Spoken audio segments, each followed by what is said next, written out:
तो हम लोग आज जो है ये सीरीज शुरू कर रहे हैं और 12th का और आपको जो है जेई एग्ज़ाम्स के लिए, नीट्स के लिए जो सिलेबस है उसमें जितने भी लॉन्ग और कंसेप्चुअल पार्ट है उस कंसेप्चुअल पार्ट को वन शॉट सीरीज़ में हम लोग इसको कंप्लीट करेंगे और जितने भी लॉन्ग क्वेश्चंस है उसके कंसेप्ट को बनाने के लिए, उस पर क्वेश्चन सॉल्व करने के लिए सिर्फ एक शॉट में कंप्लीट कर। और ये शॉट जो है वो चैलेंजिंग शॉट होगा। आप एक शॉट में, एक छोटे वीडियो में आसानी से सारे लॉन्ग क्वेश्चन के हर एक पॉइंट को रिवीजन कर सकते हैं, पढ़ सकते हैं। तो एक शॉट में यह चैलेंजिंग सीरीज होगा और पूरे जितने भी लॉन्ग क्वेश्चन है, एक बार फिर से ध्यान से सुन लीजिए, उस सीरीज में सभी लॉन्ग क्वेश्चन को हम प्रयास करें कि वन शॉट में लाए, ताकि स्टूडेंट जो है वह रिवीजन के दृष्टिकोण से, चाहे 12th के एग्जाम देने वाले हो, जेई का एग्जाम देने वाले हो, नीट का एग्जाम देने वाले हो, सबके लिए एक बेस्ट कंसेप्चुअल अप्रोच के लिए ये short series, one shot series जो है बहुत ही बेस्ट रहने वाला है। चलते हम लोग शुरू करते हैं। आज का हम लोग ट्रांसफार्मर के बारे में जो है वन शॉट सीरीज का सबसे पहला हम लोग नोट्स ले रहे हैं, ट्रांसफार्मर। वैसे ट्रांसफार्मर के बारे में एक वीडियो जो है पहले हम बना दिए हैं, वो उसका आधा भाग ही था। आज हम लोग वन शॉट सीरीज में इसके कंप्लीट भाग को देखेंगे। तो ध्यान से देखिए, अगर थोड़ा सा भी आप जान रहे, नहीं भी जान रहे, अगर ध्यान से देखेगा तो सारा बात आपको समझ में आएगा। चलिए, तो ट्रांसफार्मर के बारे में हम लोग ट्रांसफार्मर के बारे में हम लोग देख रहे हैं। तो ट्रांसफार्मर में सबसे पहला हम लोग को इंट्रोडक्शन पार्ट में हम लोग को देखना है इंट्रोडक्शन। तो इंट्रोडक्शन में सबसे पहले हम लोग सबसे पहला पॉइंट है कि यह एसी के वोल्टेज को चेंज कर सकता है। It means change voltage of V of AC के वोल्टेज, अल्टरनेटिंग करंट को वोल्टेज को चेंज कर सकता है। उसके बाद लेकिन यहाँ पर ध्यान रखना है, not voltage V of DC को यह चेंज नहीं कर सकता है। ये भी एक इंपॉर्टेंट पोर्शन है, इसको सब कोई समझ लीजिए। नेक्स्ट दूसरा हम लोग इसमें जो सबसे इंपॉर्टेंट पॉइंट, इसका प्रिंसिपल, इट मीन्स यह किस प्रिंसिपल पर काम कर रहा है। तो प्रिंसिपल के लिए ये सबको जानते हैं, यह म्यूचुअल इंडक्शन के प्रिंसिपल पर काम करता है। म्यूचुअल इंडक्शन, इसको ध्यान देना है, ये म्यूचुअल इंडक्शन पर।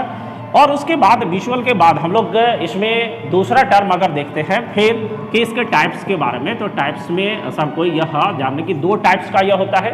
और इसमें आपको एक हो गया स्टेप अप और दूसरा हो गया स्टेप डाउन।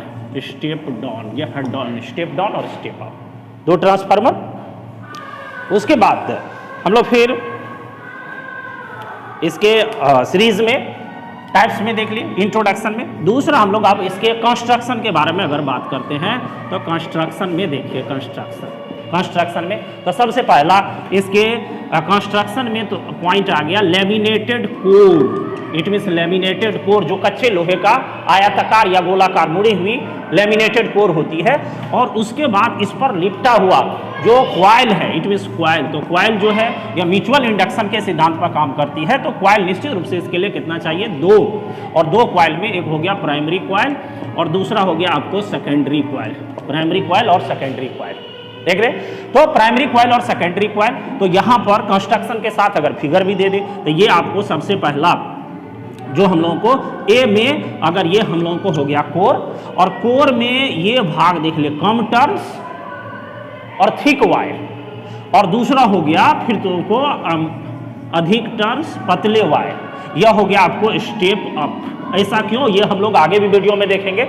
दूसरा बी में फिर हम लोगों को हो गया ये आपको लेमिनेटेड कोर, इसका उल्टा, इट मीन्स अधिक टर्न्स, और ये हो गया आपको कम टर्न्स मोटा तार। ये हो गया आपको स्टेप डाउन का, ये स्टेप डाउन का। तो सबसे पहले इंट्रोडक्शन में देख लिए कि यह एसी के वोल्टेज को चेंज करता है। उसके बाद principle, this is works on mutual induction principle. And types के बारे में कि स्टेप अप और स्टेप डाउन ट्रांसफार्मर होता है।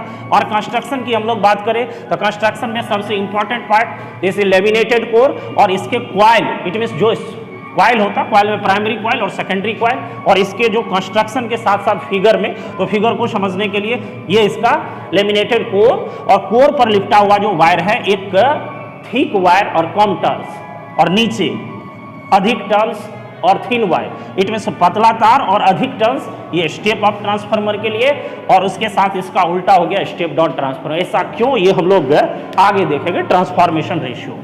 अब देखिए नेक्स्ट,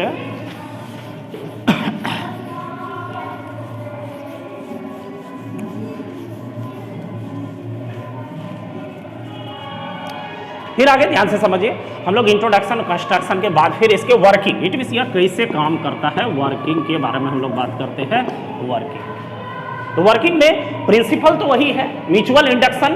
तो म्यूचुअल इंडक्शन के प्रिंसिपल पर यह काम करता है। तो कॉइल तो दो है, प्राइमरी और सेकेंडरी। तो इट मीन्स प्राइमरी में इनपुट आएगा और सेकेंडरी आउटपुट देगा। तो यहाँ पर हम लोग जो इंड्यूस्ड ईएमएफ, प्राइमरी में जो ईएमएफ उत्पन्न होता है उसके बारे में बात करें तो वर्किंग का और जो म्यूचुअल इंडक्शन का सिद्धांत है उसके डिटेल के लिए आप डिटेल नोट्स को देख सकते हैं। तो हम लोग यहाँ पर ईपी बराबर अगर बात करें जो फैराडेज लॉ पर आधारित होता है, तो ईपी बराबर हम लोगों को माइनस, पहले प्राइमरी के लिए हम लोग लेते हैं NP into del phi by हो गया डेल्ट, और सेकेंडरी में, सेकेंडरी कॉइल में इंड्यूस्ड ईएमएफ की हम लोग बात करते हैं। इंड्यूस्ड ईएमएफ इसको हम लोग ई एस से दिखाते हैं, तो बराबर N S into del phi by हो गया आपको डेल्ट। ये अब देखिए, अगर हम लोग यहाँ पर इस दोनों वैल्यू को एक रेशियो में ई एस बटे ई पी लेते हैं तो बराबर हो गया सीधे तौर पर एन एस बटे एन पी, और ये दोनों तो आपको कैंसिल ही हो जाएगा और माइनस भी कैंसिल हो जाएगा ये। अब लेकिन इसी में फॉर आइडियल कंडीशन की हम लोग बात करते हैं। तो आइडियल कंडीशन में देखो ये ई एस बटे ई पी बराबर वी एस बटे वी पी बराबर एन एस बटे एन पी, और ये जो रेशियो है इसको हम लोग आर के इक्वल मान लेते हैं। ये एस मतलब सेकेंडरी, पी में प्राइमरी हो गया, वी मीन्स वोल्टेज, ई मतलब ई एम एफ, और एन मतलब नंबर ऑफ टर्न्स। ये बात तो सबको क्लियर है।